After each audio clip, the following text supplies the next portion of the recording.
For centuries, many believed King David was only a legend until archaeologists uncovered evidence that changed history. Could the Bible have been right all along? Join us as we travel back nearly 3,000 years to uncover the rise of the House of David. From the high crest, the horizon stretches into a blur of pale earth and shifting shadow, a landscape of absolute crushing solitude. Down in the basin, the rhythmic clatter of hooves against stone breaks the silence. David moves along the narrow ridge, his eyes scanning the steep inclines for any sign of stray movement. His flock clusters in the hollow below, a shifting mass of white against the scorched brown of the earth. He pauses, tilting his head to catch a sound carried on the rising breeze, a distant predator, perhaps, or merely the shifting of loose scree. He grips his staff, his knuckles white against the wood, and adjusts his position to keep the entire herd in view.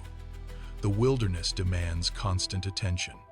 He does not stop, he does not rest, he watches. In this vast, silent theater of the ancient Levant, the youngest son of Jesse is the only thing standing between his charges and the unforgiving terrain of the wilderness. Beneath the modern topsoil of the Central Highlands, the earth reveals a different story. Archaeology excavations expose a complex network of ancient stone walls, carved into the hillsides in rhythmic, terraced layers. These are not merely piles of debris, but engineered systems designed to hold water and soil in a harsh, unforgiving environment. Archaeologists identify these pastoral terraces as the backbone of the agrarian life that defined the region for centuries. Each stone was placed by hand to stabilize the slope, creating narrow, fertile strips capable of sustaining a small flock through the dry seasons. By analyzing the construction techniques and sediment layers, researchers link these ruins directly to the Iron Age, the very period where the biblical narrative places the youth in the wilderness. The landscape itself acts as a ledger. It proves that the life of a shepherd was not just a pastoral ideal, but a rigorous, structured profession requiring deep knowledge of the terrain. When the camera pans across these weathered, jagged lines of stone, the abstract history of the Levant solidifies into tangible, human effort. This is the physical reality that shaped the daily existence of the young David in the hills, grounding his story in the solid, unyielding rock of history. The atmosphere in Bethlehem shifts when the prophet Samuel arrives. He moves through the village gates with a focused intent that draws the eyes of the elders. His presence brings a sudden, heavy silence to the communal square. Word spreads quickly. The prophet calls for Jesse and his household. One by one, the sons emerge from the dwelling, lining up in the dusty clearing. Samuel walks the length of the line, his gaze sharp and methodical. He observes their posture, the way they hold their ground, and the confidence in their movements. There is no casual conversation, only the sound of boots on hard-packed earth and the rhythmic breathing of the gathering crowd.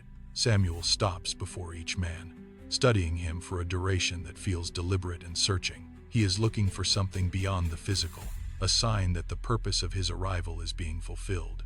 Every minute that passes increases the tension in the air. The brothers wait, standing tall, each anticipating the prophet's verdict. Samuel moves to the next, his expression unreadable, his pace steady. He has not found what he came for, yet he continues the search, turning his attention to the remaining members of the household, waiting for the moment when the true choice will be revealed. The final brother steps forward, meeting the prophet's gaze, but Samuel shakes his head. He turns away from the line of men. The silence in the clearing deepens, turning brittle. Samuel directs his attention to Jesse, demanding to know if these are all his sons. Jesse hesitates, then gestures toward the wilderness edge, acknowledging one more remains. The brothers shift, exchanging glances, their confidence wavering as the focus moves away from their own ranks. Samuel does not wait. He commands that the youngest be brought immediately. In the distance, a figure appears, moving up from the pasture with the steady, rhythmic stride of one accustomed to the hills. As the youth approaches the gathering, the contrast is stark. He is not a warrior of stature like those who stood before him. He carries the dust of the field and the scent of the flock. Samuel watches him arrive, his posture changing, his focus sharpening. The elders murmur, confused by the shift in priority. The prophet ignores the crowd, his eyes locked on the newcomer. The search for a leader has moved past the surface, finding its mark in the one who was left behind to guard the sheep. God was not looking for physical attributes, but rather the posture of the heart. David reaches the center of the circle, his breathing heavy from the climb. Samuel does not speak. He reaches into a vessel, his hands steady and deliberate. The prophet steps forward, closing the distance between them. He pours the oil over the youth's head, anointing him. It drips down, marking a transition that no one in the clearing expected. The elders watch, their initial confusion replaced by a profound, sudden stillness. This is not a ceremony of status or lineage. It is a permanent redirection of a life. David stands motionless, the oil cooling on his skin, his hands gripping the staff he had brought from the fields. The air feels thinner, charged with the weight of what has just been set into motion. Samuel steps back, his task complete, his eyes lingering on the youth who now carries the burden of a future kingship. The brothers remain in the background, their presence diminished by the sudden gravity of the ritual.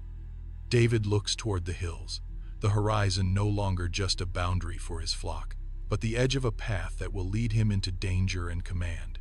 He has been chosen by God to be the next king of Israel, and with that choice, the quiet life of the shepherd ends, and the life of a leader begins. The narrative moves away from the hills of Bethlehem to the valley of Elah.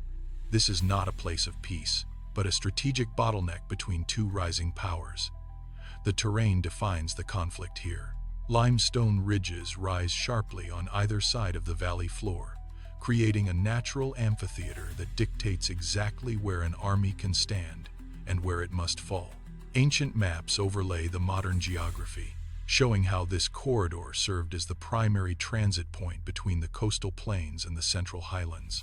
Control of the valley meant control of the trade routes and the safety of the interior. The Israelite forces occupy the northern slopes, digging into the rock, their defensive lines stretched thin across the uneven ground. Below them, the Philistine vanguard has pushed into the center of the valley, cutting off access to the stream and signaling a permanent intent to advance. Every movement in the valley is restricted by the sharp incline of the hills and the narrowness of the pass. This is a borderland pushed to the brink, where the geography forces a confrontation. The silence of the hills is gone, replaced by the deliberate, rhythmic sound of military preparations echoing against the stone walls of the pass, setting the stage for an inevitable collision. The sun had barely cleared the eastern ridge when the rhythmic thud of metal against earth began.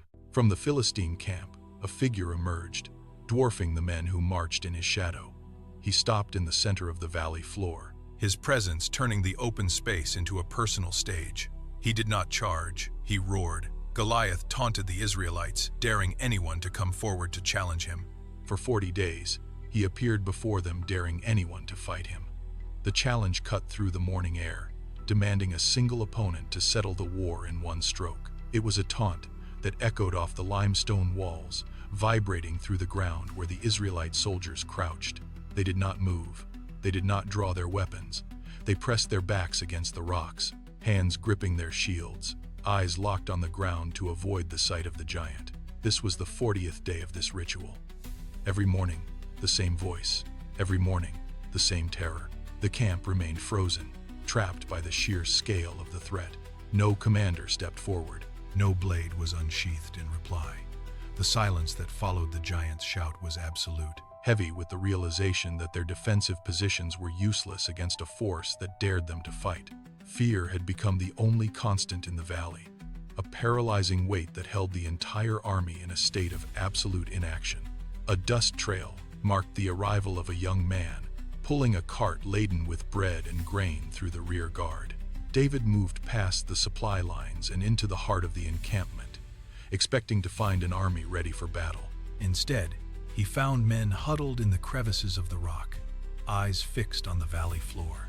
He dropped the heavy straps of the supply cart and pushed forward, ignoring the frantic whispers of the soldiers trying to pull him back. He reached the edge of the ridge just as the roar from the valley rose again. The sound hit the hillside, and the men around him flinched, clutching their spears with white-knuckled hands. David stood tall on the crest of the limestone, his gaze scanning the valley floor to locate the source of the noise. He saw the giant, then he looked back at the men of Israel, whose silence was now a form of surrender. The indignity of the scene registered in the set of his jaw. He did not retreat. He did not seek cover. He watched the giant pace, calculated the distance, and felt the weight of the moment shift. The army was paralyzed by the scale of the adversary, but David saw only a man standing in the way of what was right. He turned to the nearest soldier and asked for the terms of the reward, his voice steady against the prevailing panic. David turned his back on the camp and began the descent toward the valley floor. The path was steep, littered with loose limestone and sharp shale that slid under his boots. He did not look back at the men, nor did he listen to their protests. His eyes were fixed on the silver thread of water winding through the center of the ravine. He reached the bank and knelt, the cool air of the stream bed contrasting with the dry heat of the slopes above. He plunged his hand into the shallow flow, feeling the smooth, rounded surfaces of the stones worn down by centuries of current. He lifted one, testing its weight against his palm. It was perfect. He chose a second, then a third, discarding the jagged fragments for pieces that held the promise of precision. He selected 5 in total, lining them up in the leather pouch at his side. The water rippled quietly around his fingers, a stark, calm contrast to the roar still echoing from the giant above. He stood up slowly, wiping the river silt from his hands onto his tunic. The limestone formations around him loomed, white and silent, framing the space where the path would end. He drew his breath, settled his stance on the uneven rocks, and turned to face the open ground. David stepped out from the shadow of the limestone, his frame small against the vast, sun-scorched expanse of the valley. Across the field, the giant saw him. A deep, guttural laugh rolled across the rocks, shaking the loose sediment on the slopes. Goliath abandoned his slow, rhythmic patrol and began to move, his stride eating the distance with terrifying speed. He leveled his spear, the iron head catching the midday light. David did not flinch. He said to him, "You come to fight against me with a sword, spear, and a javelin, but I'm coming to you in the name of God who rules over all, the God of Israel. He's the one you dared to fight." He reached into his pouch, pulled out a single, smooth stone, and set it firmly into the leather sling and began to swing it, the rotation building a low, whistling hum that sliced through the air, moving faster and faster. The leather blurred in a wide, punishing arc. Goliath roared, a sound of pure arrogance, and lunged forward for the final blow. David pivoted on his back foot, his entire body coiling like a spring, and snapped his arm forward. The release was instantaneous. The stone whistled through the gap, a blur of gray against the blue, and found its mark with the crack of splintering bone. The giant's momentum shattered. He staggered, arms flailing, before crashing face first into the dust. The valley went silent. The roar of the Philistines died in their throats as the giant lay motionless, the stalemate broken by a single, final movement. The silence in the valley lasted only a heartbeat before it was shredded by a roar. It began with the Israelite front lines, a sudden, primal release of tension that surged upward into the hills. Thousands of men who had spent 40 days in the shadow of defeat suddenly surged forward, their weapons clattering as they broke ranks. The Philistine lines crumbled. Their champion was down, and the psychological weight of the battle inverted instantly. They turned, abandoning their formations, and scrambled back toward the borderlands in a chaotic, dust-choked retreat. The Israelites pursued with relentless intensity, their boots pounding the limestone floor of the valley. David stood amidst the swirling dust, his hand still gripping the empty sling. He was no longer the shepherd from the hills. He was the focal point of a nation's sudden, violent resurgence. Below the ridges, the cheering reached a fever pitch, chanting his name as a savior. But high above the fray, the atmosphere shifted. King Saul watched the rout from his command position, his grip tightening on his spear. The victory had secured the valley, but it had also birthed a new, unpredictable power. David looked up toward the king, the roar of the army washing over him, realizing that the battlefield had changed, and with it, the precarious balance of the kingdom. History often leaves its mark in the most fragile of places. Centuries after the dust settled in the valley of Elah, the ground in northern Israel yielded a fragment of basalt that would reshape the narrative of a kingdom. This is the Tel Dan Steele. Scholars carefully brush away the sediment, revealing the jagged edge of the stone. Deeply incised into the surface are the characters of an ancient Aramaic script. It is a war memorial, a boast of victory from a rival king, but for the modern observer, it serves a different purpose. The inscription explicitly references the House of David. For years, the existence of a unified dynasty was relegated to the realm of oral tradition and poetic retelling. Here, carved into the enduring rock, is the cold, hard proof of a lineage. The letters are sharp, deliberate, and undeniably real. They ground the stories of the wilderness and the throne in a verifiable historical context. This is not a legend preserved in memory. It is a name etched into the bedrock of the ancient Near East. As the light hits the grooves of the stone, the distance between the mythic past and the tangible present collapses. The dynasty of David was no longer a matter of faith, but a matter of record, confirmed by the very earth that witnessed his rise. The adulation of the crowd became a poison in the royal court. King Saul watched from his dais as the songs of victory echoed through the stone halls, each note praising a shepherd over a king. The admiration that once greeted David's return vanished, replaced by a cold, calculating fixation.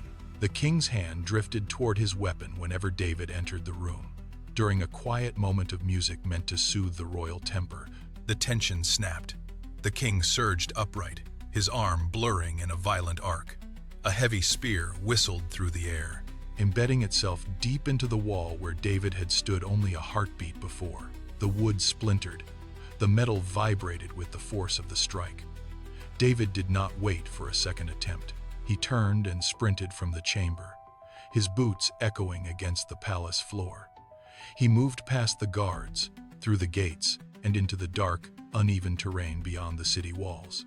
The life of a courtier ended in that instant. Behind him, the secure corridors of power slammed shut. Ahead lay only the harsh, unforgiving wilderness. He checked his path, adjusted his stride to maintain speed, and vanished into the shadows of the hills, his survival now dependent on nothing but his own senses and the distance he could put between himself and the throne. The limestone mouth of the Adullam cave offered the first true silence David had found in weeks. He crawled past the threshold, the air turning cool and damp against his skin. Outside, the search parties scoured the valleys, but here the shadows were deep enough to hide a man. He sat by the entrance, listening to the crunch of gravel and the scrape of footsteps. He braced his hand against his blade, ready to strike. But the incoming figures were not soldiers. They were men with hollowed eyes, bearing the scars of debt, injustice, and state-sanctioned pursuit. One by one, they arrived, drawn by the rumor of a commander who had defied the crown. David watched them. He did not ask for loyalty. He asked for labor. They hauled water, sharpened iron, and maintained a perimeter that turned the cavern into a fortress. The solitude he sought had become a camp of hundreds. He stood in the center of the gloom, watching his numbers swell, realizing that while he was a fugitive in the eyes of the palace, he was becoming a general in the eyes of those who had nothing left to lose. The hunt had not broken him. It had provided the foundation for an army. The limestone walls of the Adullam cave system hold more than just shadows. They contain the physical residue of a desperate era. Modern archaeologists move through these narrow passages with laser scanners and brushes, mapping the same terrain that once served as a sanctuary. The survey work reveals a complex network of chambers, each naturally ventilated and shielded from the harsh winds of the Judean wilderness. Soil samples and pottery fragments found near the cave mouths confirm continuous habitation during the Iron Age. These are not merely cracks in the earth, but sophisticated defensive structures. The topography of these caves allowed a small group to monitor the surrounding slopes while remaining invisible to approaching patrols. Excavators point to terrace systems and water collection basins carved into the karst, showing that a large number of people could sustain themselves here for months. By analyzing the structural integrity of the stone, researchers proved that these caverns functioned as permanent refuges during times of extreme political instability. The dust kicked up by the researchers reveals the truth. The geography of the land provided the exact tactical advantage needed by a leader on the run. Every measurement confirms the feasibility of the historical account, grounding the legend of the fugitive in the tangible, enduring reality of the rock. The caves of En-Gedi were humid, the air thick with the scent of stagnant water and dust. David pressed his back against the jagged limestone wall, his breath shallow and silent. Near the entrance, a figure blocked the light. Saul had entered the cavern alone, seeking rest. The king moved with heavy steps, shedding his gear before sinking into the darkness of the inner chamber. David's men watched from the shadows, their hands tight on their hilts, signaling him to strike. It would take one movement, one flash of steel, to end the pursuit forever. David crept forward, his boots making no sound on the dry earth. He reached the king, who lay motionless in sleep. David drew his blade, but instead of the king's throat, he aimed for the hem of the royal robe. With a sharp, controlled motion, he sliced through the fabric. The sound of tearing cloth was deafening in the stillness. David retreated into the gloom, clutching the scrap of cloth as proof of his reach. He stepped back into the light of the cave mouth. Shouting to the startled king, he held the fabric high, revealing that he had held the power to kill, yet chose to let the anointed ruler live. The pursuit did not end, but the moral battlefield shifted forever. The winds on the slopes of Mount Gilboa carried the scent of iron and ash. The battle had reached its brutal conclusion. Saul lay dead among the limestone crags, the royal line severed by the sharp reality of defeat. Without a sitting monarch, the Central Highland administration disintegrated within days. Regional governors scrambled for control, and the once unified military fractured into competing clans. The vacuum of power left the territory vulnerable, sparking localized skirmishes that tore through the agrarian heartlands. Villages fortified their perimeters, and trade routes through the valley ground to a halt. Amidst this spreading anarchy, David moved south. He gathered his supporters in Hebron, positioning himself as the only leader capable of restoring order to the fractured tribes. The transition was not peaceful. It was forged in the heat of civil strife as he consolidated his influence over the southern districts. By the time the dust settled on the northern plains, the political map of the Levant had been rewritten. David stood in Hebron, the crown of Judah resting on his shoulders, while the rest of the land looked on, waiting for the next movement in the struggle for total unification. The gates of Hebron opened to receive the delegations from the northern districts. Tribal elders arrived, their faces etched with the fatigue of years of division. They came not as enemies, but as petitioners seeking a single hand to hold the reins of the land. David stood before them, the covenant scrolls laid out on the stone floor. He swore to protect the interests of every tribe, from the northern reaches of Dan to the southern pastures of Beersheba.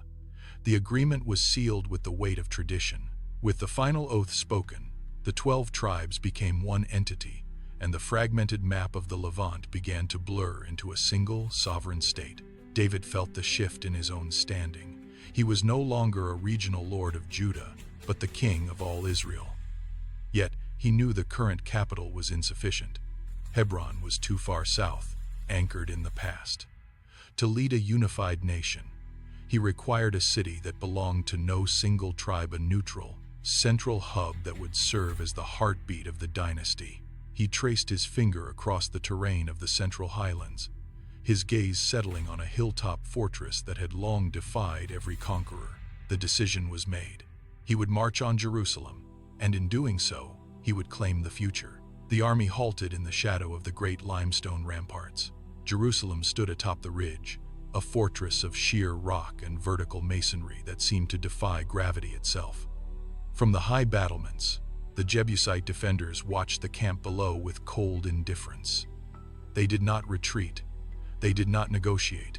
Instead, they lined the parapets and shouted down, their voices echoing off the valley walls in rhythmic, biting jeers. They taunted the soldiers, claiming that even the blind and the lame among them could hold these gates against the entire host of Israel. David stood at the front, his gaze fixed upward. He measured the thickness of the stone and the height of the cliffs. The frontal approach, the standard method of ancient warfare, was useless here. Every ladder would be pushed back. Every battering ram would be crushed before it reached the gate. The Jebusites knew their strength, and they leaned into their arrogance, confident that no man could breach their walls. David watched the dust kick up around his men, sensing the creeping doubt in his ranks. He turned away from the wall, his jaw set. Brute force had failed before it even began. If the gate could not be broken, he would have to find a way to enter from beneath. David moved along the base of the eastern ridge, his eyes scanning the limestone crevices for any sign of weakness. He ignored the main gate, focusing instead on the damp, moss-covered fissures near the Gihon Spring. A scout pointed toward a narrow, vertical fissure obscured by dense brush. David knelt, feeling the cool subterranean draft pulling against his skin. This was the ventilation and water access point for the city above. It was a jagged, lightless throat carved deep into the rock. He signaled his men forward. They moved in silence, abandoning their heavy shields and long spears for short blades and climbing ropes. One by one, they squeezed into the darkness. The passage was slick with slime and constricted, forcing them to crawl on their bellies through the muck. The air grew heavy, smelling of stagnant water and cold stone. Above them, the muffled sounds of the Jebusite guards patrolling the parapets echoed down the shaft. Unaware of the threat rising from the depths, David grabbed a handhold, his knuckles white against the wet stone, and pulled himself upward into the narrow tunnel. There was no turning back now. The commando strike began in the dark, ascending into the belly of the city. The shaft ended in a cramped stone chamber. David broke the surface, his boots finding purchase on the slick floor. The commando team followed, blades drawn and breath held. They were behind the inner defenses, standing in the heart of the Jebusite citadel. A guard turned, his eyes widening, but he was silenced before he could raise a cry. The team moved with surgical precision, sprinting toward the inner gatehouse. They cut down the sentries guarding the iron bolts and heaved the heavy bars aside. With a screech of rusted metal, the main gate swung wide. The signal flared into the night. Below the ridge, the Israelite army surged forward, a tidal wave of steel pouring into the breach. The Jebusites, caught between the internal strike and the external assault, broke in minutes. David stood on the ramparts as the chaos subsided. The city was silent, its walls now under his command. This was more than a victory. It was a geopolitical earthquake. By claiming this stronghold, David effectively united the warring tribes under a single capital. The wilderness shepherd had secured the political and spiritual heart of the kingdom. The era of fragmented rule ended here, replaced by the unified authority of a new dynasty. The dust of conquest settled, replaced by the methodical work of the spade. Centuries of sediment were peeled back layer by layer from the slope of the city of David. Archaeologists worked in the trenches, brushing away dirt to reveal the bedrock. The breakthrough came when the team reached the lower strata. Massive, hewn limestone blocks emerged from the earth, laid in a pattern that defied the scale of simple domestic dwellings. These were not mere walls, they were foundations designed to support immense weight. Each stone was fitted with precision, showing the unmistakable signature of a centralized authority. As the workers cleared the perimeter, the true dimensions of the site became clear. The sheer scale of the ruins pointed to a sophisticated administrative center, a hub of governance built to command a kingdom. This was the physical footprint of a monarchy that had moved beyond the tribal boundaries of the past. The structures stretched across the hillside, creating a tiered platform that dominated the landscape. Every tool mark on the stone served as an enduring witness to the shift from scattered settlements to a consolidated state. Here, amidst the broken rock and deep-set foundations, the tangible reality of the kingdom finally took shape. Above the lower terraces, the excavation reveals the definitive feature of the site, the large stone structure. It is a massive, stepped retaining wall, rising in jagged tiers against the bedrock. The stones here are of immense size, some weighing several tons, fitted without mortar to withstand the pressure of the hillside. Archaeologists have tracked these foundations for dozens of meters, tracing the perimeter of what was clearly a primary administrative compound. The sheer thickness of the walls suggests a structure designed for longevity and defense, serving as the nucleus of the royal quarter. Every corner and joint in the masonry displays a calculated geometry, intended to elevate the palace above the surrounding city. When the light strikes the limestone, the lines of the original terrace become visible, showing how the builders manipulated the terrain to construct a platform of unprecedented height. This was the command center of the kingdom, a physical manifestation of power that required a unified labor force and a central treasury to complete. By examining the layout, we see the intentionality of a king who ruled from a fixed, permanent base. These ruins are the remaining skeleton of that central authority, anchoring the narrative of the monarchy in concrete, immovable stone. Beyond the palace walls, the archaeological record maps a profound shift across the Levant. Survey teams have identified a rapid change in settlement patterns throughout the Central Highlands, where once there were isolated, self-sufficient tribal hamlets. New data reveals a network of interconnected sites linked by strategic roads. Excavations of these secondary outposts show a sudden uniformity in storage vessels and tool production, signaling a centralized economy that redistributed resources across the entire territory. This was not a loose confederation of villages, but a managed state infrastructure. The frontier borders, previously defined by fluid conflict between neighboring groups, became fixed lines of defense.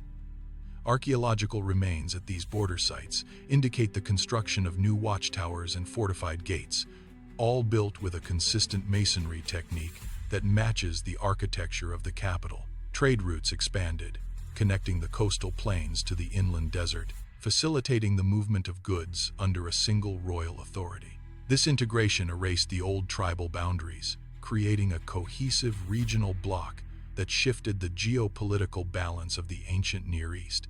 By tracing the distribution of these standardized materials, scholars confirm the rise of a unified power that redefined the landscape of the entire region. The procession moved toward the city gates in a slow, rhythmic crawl.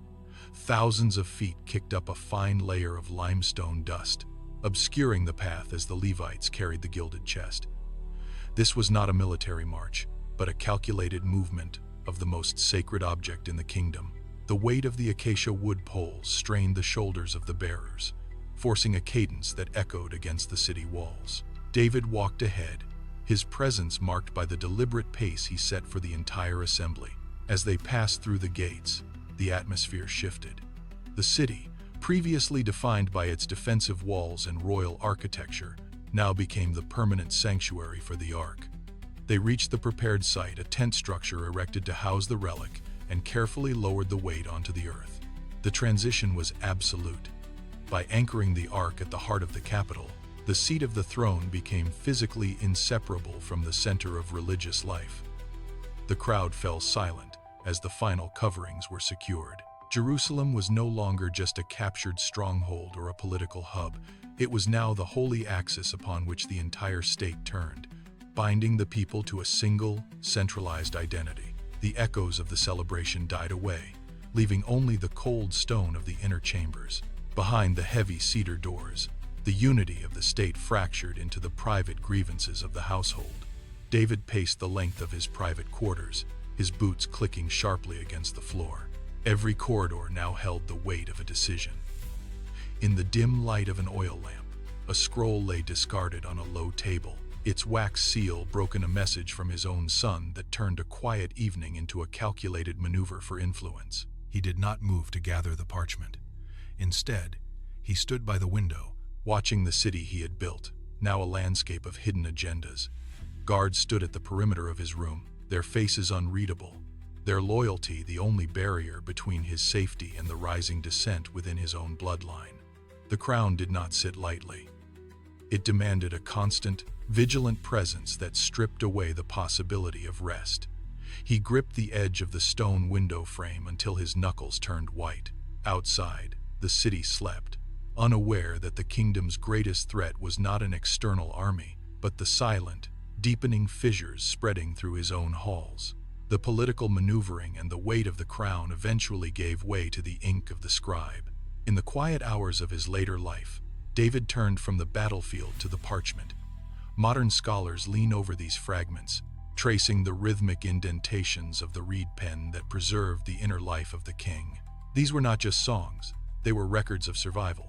Every line of the Psalms maps a specific, tangible struggle: the fear of the cave, the isolation of the throne, the betrayal of a son. By documenting these moments, David transformed his own private grievances into a language that outlived the stone foundations of his palace. Experts study the linguistic patterns, noting how the cadence of the verse shifts from the desperate cries of a fugitive to the measured reflections of a monarch. This shift confirms that the text was forged through lived experience. The legacy of these writings lies in their ability to strip away the royal status and expose the raw human condition underneath. As researchers today categorize these chapters, they find that the king's personal failures and triumphs became a blueprint for others. The ink has faded, the parchment has yellowed, but the structure of these words remains as firm as the limestone walls of the city he once conquered. Beyond the verses of the Psalms, the physical reality of the Levant underwent a structural transformation under David's reign. Archaeological surveys reveal this shift clearly. The fragmented, isolated tribal societies of the early Iron Age vanished, replaced by a centralized state apparatus. Excavations at key sites show standardized storage facilities and defensive walls that suggest a unified command. This was the birth of the Davidic dynasty, a political entity that exerted influence far beyond its own borders. By consolidating these disparate highland territories, David established a precedent for governance that echoed through the centuries. Scholars point to this period as the foundational moment for a kingdom that would become a central reference point in Western history. The administrative reach of his rule created a stability that allowed trade and cultural exchange to flourish, turning a collection of rural homesteads into a regional power. As the archaeological record confirms, this was not merely a military conquest, but the construction of a lasting system of statecraft. The dynasty survived long after the king's death, influencing political structures and religious frameworks for millennia. The impact of this unification remains embedded in the historical trajectory of the Near East, marking the transition from a collection of tribes to a civilization that would shape the Western narrative for the next 3,000 years. The camera pulls back from the maps and documents, settling instead on the jagged, sun-bleached limestone of Jerusalem. These are not merely ruins. They are the literal foundation of the story. Light rakes across the surface of the stones, highlighting deep, rhythmic chisel marks left by builders 3 millennia ago. These indentations are the physical residue of a kingdom taking shape. As the lens focuses, the textures become sharp, the rough grit of eroded mortar, the smooth edges worn down by centuries of rain and footsteps. This is where the biblical account and the archaeological record intersect. There is no ambiguity in these heavy, stacked blocks. They possess a weight that defies the passage of time, serving as a silent witness to the rise of the dynasty. One can trace the joints where the stones meet, feeling the precision of the construction that once held the palace of a king. By lingering here, the distance between the ancient shepherd and the modern viewer vanishes. The stones remain, weathered but defiant, grounding every word of the historical record in the tangible, unyielding reality of the earth. History is not just written in scrolls, it is carved into the very bedrock of the city, waiting for those who look closely enough to read it. The focus drifts away from the city walls, moving south to the quiet, rolling hills of Bethlehem. Here, the cycle completes itself. The sun dips below the horizon, casting long, amber shadows across the same wilderness where a young shepherd once guarded his flock. This landscape has witnessed the entire arc: the humble beginnings of a boy with a sling, the rise of a strategist, the burden of a crown, and the eventual solidification of an empire. The light catches the crests of the hills, turning the dry grass into gold before the twilight swallows the terrain. It is a scene of immense stillness, yet it carries the weight of a name that has echoed for 3,000 years. The shepherd who mastered the wilderness became the king who defined a nation. Today, the hills remain unchanged by the passage of empires. The wind moves through the valleys just as it did when the first stones were gathered for the kingdom. As the final light fades, the story of David settles into the bedrock of human history, a testament to the enduring power of a legacy forged in the pastoral silence of these very hills. This is the remarkable story of David, a man after God's heart.